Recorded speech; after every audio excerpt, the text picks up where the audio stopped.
Hi, and welcome to another segment of DSU Inside Perspective. I'm Carlos Holmes, and this is the show where we talk with administrators, faculty, staff, students, and even guests from the outside about the things that are going on in the world and some of the great things that are going on at Delaware State University.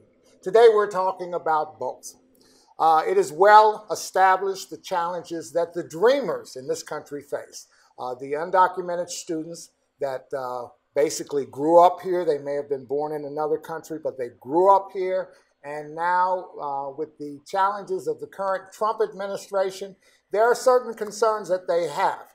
We have 75 dreamers here at Delaware State University who are students here. And among that group of students, there is a subgroup of students that have been going to Washington, D.C. to lobby the politicians there and just make a case for themselves there. Today I have Ramiro Merlin, who's one of our students here at Delaware State University, one of our dreamers, and he's a part of this group here. As a matter of fact, he's in this picture right here on the far right. You guys went and you met with Representative Eleanor Holmes Norton, right? Yes, okay. Correct. Okay, so now you got here to Delaware State University when?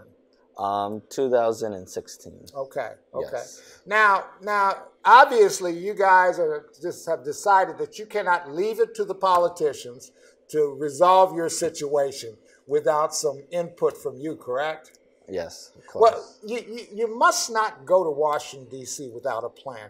How do you guys go there? How do you carry out your lobbying efforts there? Well, much of the planning is done beforehand. We try to strategize who we're going to see and why we're going to see them. Our plan is mainly to convince the representatives and senators that our cause is valuable and that we don't have much time.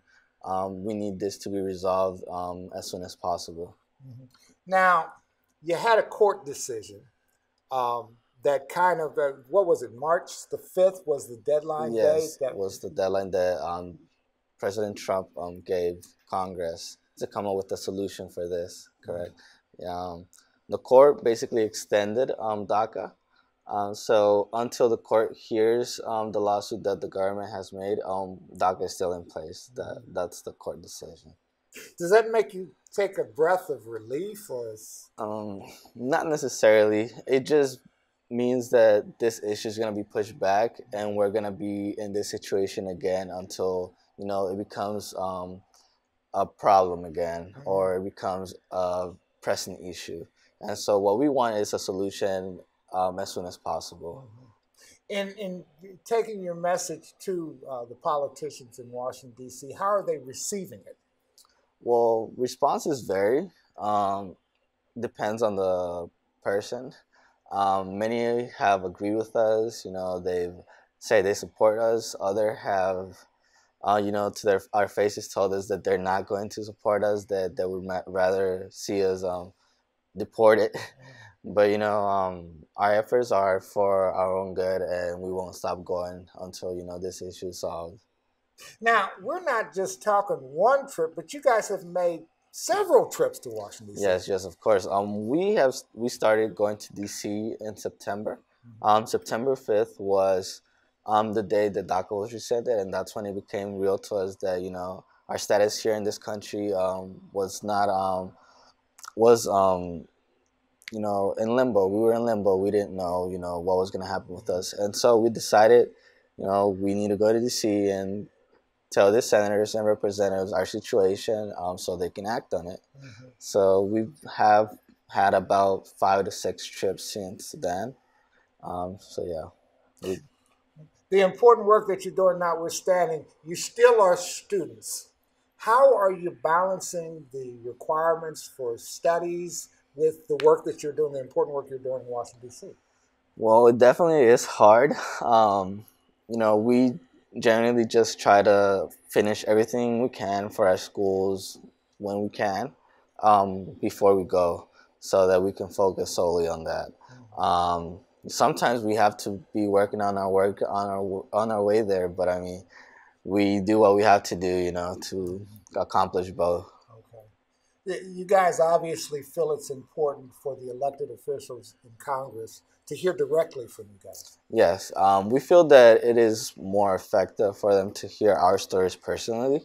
We feel that they can relate if we talk to them in person.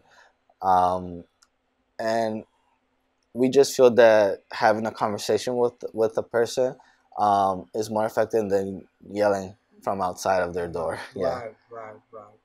Now, if someone wants to support you in the lobbying work that you're doing in Washington, D.C., what can they do? Well, we actually have a GoFundMe account. If you would like, you can help us fund our trips. As Carlos has mentioned, we're students. We do not have jobs, so much of um, our trips are funded through fundraisers. We also sell T-shirts and also our GoFundMe. So, we need all the support we can get. And if you can help us, we'll thank you very much. Okay. Well, I think you guys are doing important work. You should know that Delaware State University supports you strongly and completely in your efforts to get your situation resolved. We believe that DSU is your university and the United States is your country. And I believe that eventually the rest of the country is going to get on board with Thank you. Thank you so much for being on my show today, DSU Inside Perspective. And thank you for joining us for another segment. We'll see you next time.